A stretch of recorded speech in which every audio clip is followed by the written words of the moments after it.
Some of you might be a bit puzzled about the title. An online scavenger hunt is a series of riddles or puzzles on the internet. Through the years there have been quite a few of them. The most famous example without a doubt are the puzzles created by Cicada 3301. As long as I can think back, I've been interested in puzzles and riddles. I guess it's a mixture of curiosity and wanting to challenge myself. When I was little, I spent a lot of time with puzzle games and the likes. Once I grew older, during the advent of the internet, I also started to look for them online. In the past, I've taken part in quite a few of them. Most of the ones I found were rather simple and usually ended with a troll face or silly message. I know some supposedly reward the winner with a prize, like the cicada puzzle mentioned above. Regrettably, I've always missed out on them.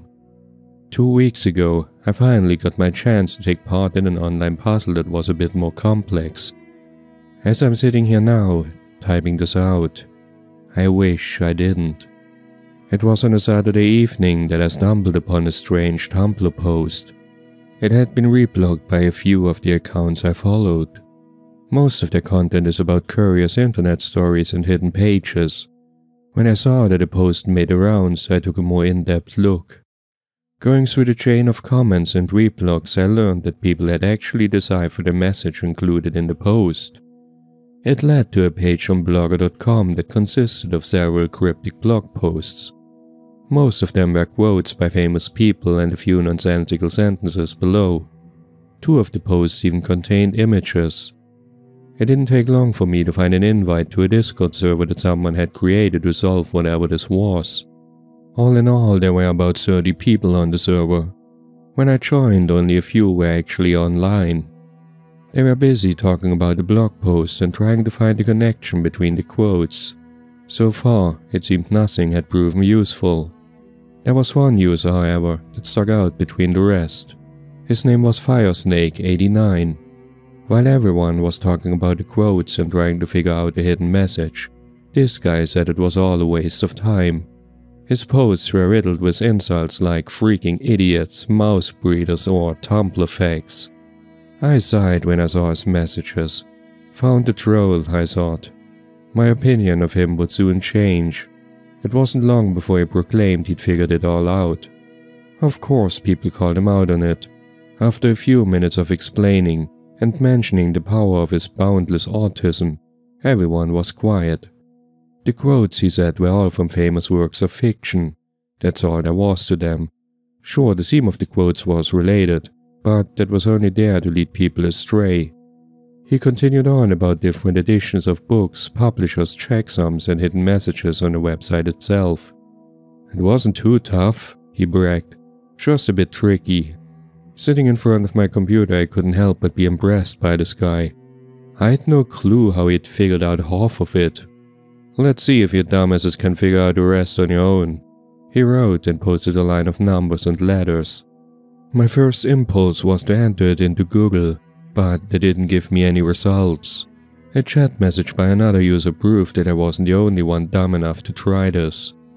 At first, I started to calculate the digit sum of the numbers between the letters to see if that gave me a hint. It was all nonsense though. Another attempt at using Google didn't help either. I sat there, puzzled, staring at the numbers and letters when it hit me. I'd seen something like this before, hadn't I? All the letters were from early in the alphabet. There had to be a reason for this. Right away, a memory from my IT class came back to me. Hex code consisted of nothing but numbers and the first 6 letters of the alphabet. Looking at the line that Firesnake had posted, I realized that the highest letter was indeed an F. That was the highest letter in the hex code as well. I started dividing up the line into pairs. Moments later, I entered them into a hex converter. I had expected it to give me nothing but a garbled mess, but what appeared on my screen was the URL of an Instagram profile. Instagram.com/blurby1. I blinked, pressed convert again, and then entered the URL into my browser. To my surprise, a somewhat typical Instagram profile appeared on my screen. It was supposedly the profile of a 22-year-old girl. There was a URL that led to a simple WordPress site. The account itself consisted of half a dozen pictures, all of the same girl. I posted it in the Discord chat. 3 other users were still trying to figure out what the line of numbers and letters meant. Once I'd posted it, the chat was quiet for a moment before people asked me to explain. The first reply came from Firesnake, saying that there seemed to be at least one person with half a brain in here. I'm a bit embarrassed, but I smiled at this compliment by someone who was obviously much smarter than me. For the next half hour I started to check out the Instagram profile as well as the WordPress site. I didn't even know where to start. I clicked through the pictures, checked out comments, read through the WordPress site, but I was utterly overwhelmed. In the end I said goodbye to the people on Discord, told them I'd be there again tomorrow and headed to bed. When I got up the next day, the first thing I did was to recheck Discord. The chat was a bit more active now, and quite a few people were online.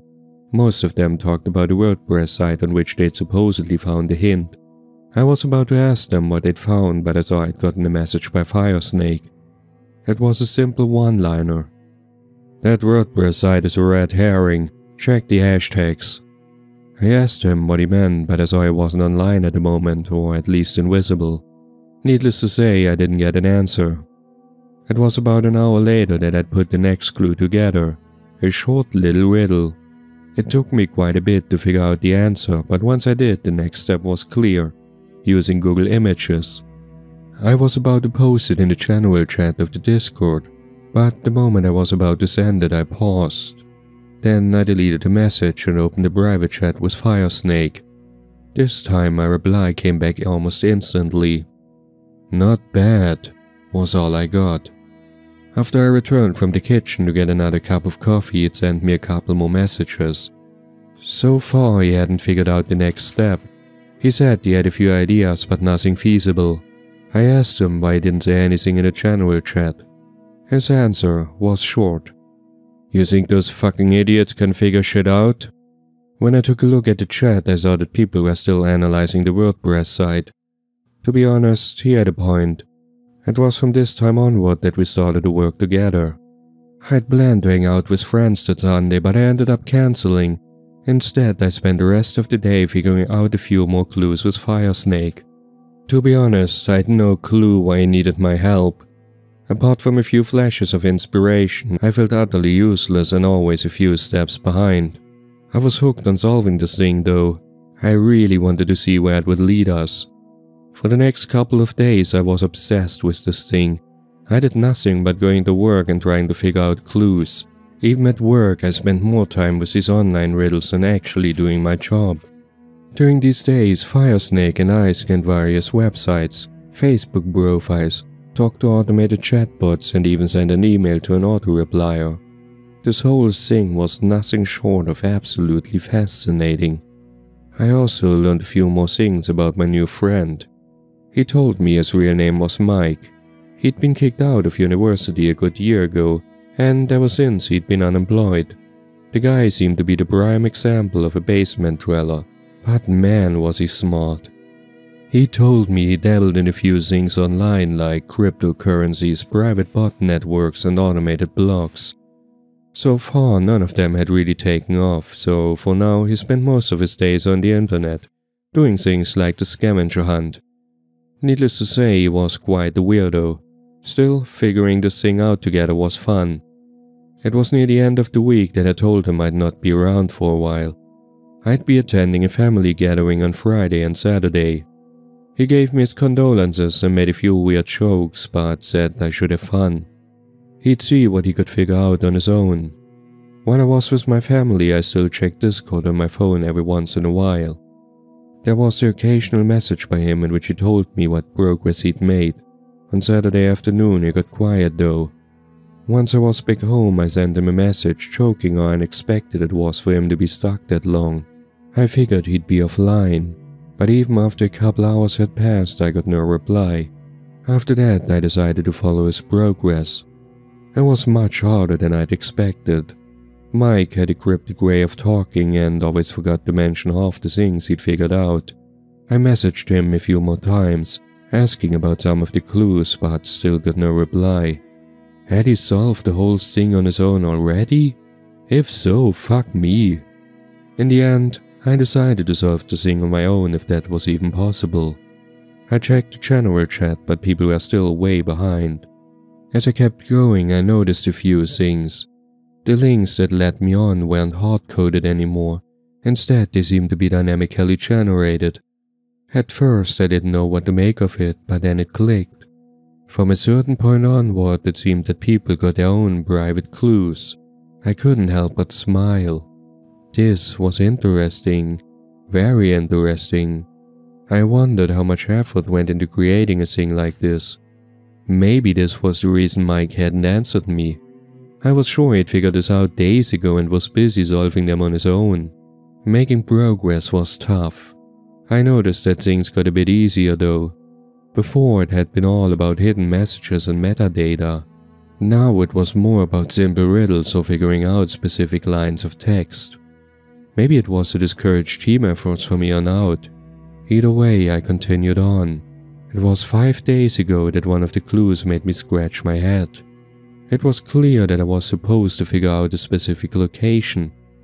I went over it and couldn't help but laugh when I realized that my home area would fit the clue quite well.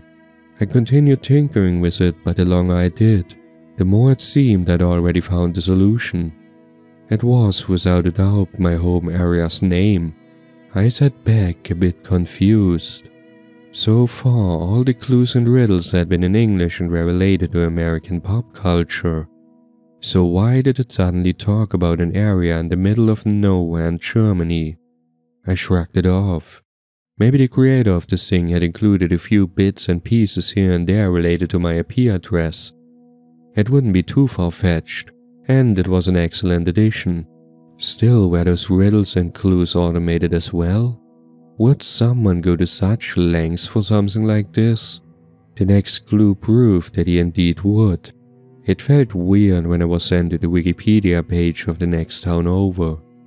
I was supposed to search through the recent edits. In there I found a link to yet another random blog post. The next clue however sent me to a picture stream showing locations in my town. I leaned back in my chair baffled. How in the hell? Finding the rough area I lived in was one thing, but finding my exact town solely by IP was impossible. It made no sense. Was it a coincidence? Could it be that this thing was just using different towns in the area? The riddle this time was simple. It was a URL hidden in the website's code. Once I'd followed the link though, I couldn't pretend that all this was happening by chance anymore. What I stared at was a picture of my room, obviously recorded by my webcam. For a while I sat there too shocked to do anything. Then my hand shot forward, turning it away before I disconnected it altogether. What the hell was going on? Then I realized that I must have been hacked. This whole thing had just turned into a stupid joke to fuck with me, hadn't it? Well, really funny, I thought. Really fucking funny. I was sure by now that this was all nothing but a stupid troll. I was about to close the page when I read the text below the picture. Enter the name. Next to it was a text field in which I could enter text. Yeah, right, I thought at first. After a while though, my curiosity took over. I had spent more than a week trying to solve this thing, and even if it was bullshit, I wanted to get to the end. What name though? What was I supposed to enter? I looked at the image of my room again. There was my bookshelf, my bed, and the pictures on my wall. Was he talking about one of the books? I haphazardly entered the names of various authors, but none of them worked. I leaned in closer and looked at the picture intently. After a couple of minutes I felt strangely watched and jerked around, but I was obviously alone. I rubbed my temples and told myself it was all a stupid joke. For the next half hour I tried everything I could think of. Hell, I tried my own name, but nothing worked. It was at this point that I noticed something. It was a picture of my girlfriend and I, sitting on my bookshelf. When I entered her name, the page started to load, indicating that I'd solved this riddle. I was waiting for yet another cryptic message, but I was greeted by a page that said winner at the top. I frowned, waiting for a troll face or a Rickworld to appear on screen, or hell, maybe a picture of me sitting in front of my computer looking like an idiot. Instead, the short sentence appeared in the middle of the screen. The greatest reward of all is the truth. As I read the message, a list of 8 links appeared on the screen below. Secret 1 was the first one, going on until Secret 8. What the hell? Don't tell me this was some shitty conspiracy theory or esoteric bullshit. I was prepared for almost anything. To find out that Trump was a lizard person, that Obama was an alien, or to see some sort of sick graphical image. I took a deep breath and clicked the first link. What opened up was a recording of Facebook. I stared at it in confusion, but then I realized it was my girlfriend's profile. How the hell was there a recording of her account? Whoever was recording this clicked around for a bit before the messenger was opened. One was a conversation with a guy from our group of friends. The cursor moved down and started to highlight messages one after another. How are you doing, sexy girl? Kinky, what about you? Won't Robert be mad if you send something like this to me? No way, he's got no clue about us. As I continued reading, my heart dropped. What the hell was this? Was this real? Did this mean that Claudia was cheating on me? What the fuck? What the fuck was going on here? I clicked back. This had to be some sort of stupid troll that was trying to trick me. I clicked on the next one and found a different recording. This one was of an email account. At first I thought mine, but when I scanned the screen, I could see that it was my mom's Gmail account. Why the hell would someone hack her email? Then I saw the cursor move around once more. One after another it opened up various emails about cancer treatments and medications. I felt very cold all of a sudden. A thought appeared in my mind, but I quickly pushed it away. Mom had been sick for a while, but she said it was nothing but a long-lasting cold, hadn't she? I went through the other links. As the title said, they all revealed the secrets of people I knew. One showed me that my best friend had raped a girl, but got away due to the influence of his parents. Another proved that my uncle had been cheating on his wife for years by now. I don't know anymore why I kept going, but I clicked through all of them. Afterward, I felt empty, cold, and most of all, crushed. Again, I read the message that truth was the greatest reward of all. I cursed at the screen and this whole damn thing. Why the fuck would anyone do this? Why would someone send me all this information? Was it just to fuck with me? Why? It was right at this time that Discord notified me that I'd gotten a direct message. I clicked and saw that it was from Mike. Congratulations on making it to the end. Took you a bit longer than I expected, but it was fun while it lasted, wasn't it? Thanks for playing, and I hope you enjoyed your reward. I was in pure and utter rage, insulting him and asking him how the hell he'd found out who I was. All I got was another condescending message. Now riddle me this. Why do you think I forced you to send me an email and log into your Facebook account? It was too damn easy to get your private data. I didn't type my next message. No, I almost beat it into the keyboard. I asked him what he got from this and why he was doing all this. His answer was as simple as can be. It was only one line that he sent me before he blocked me. You know, some men just want to see the world burn.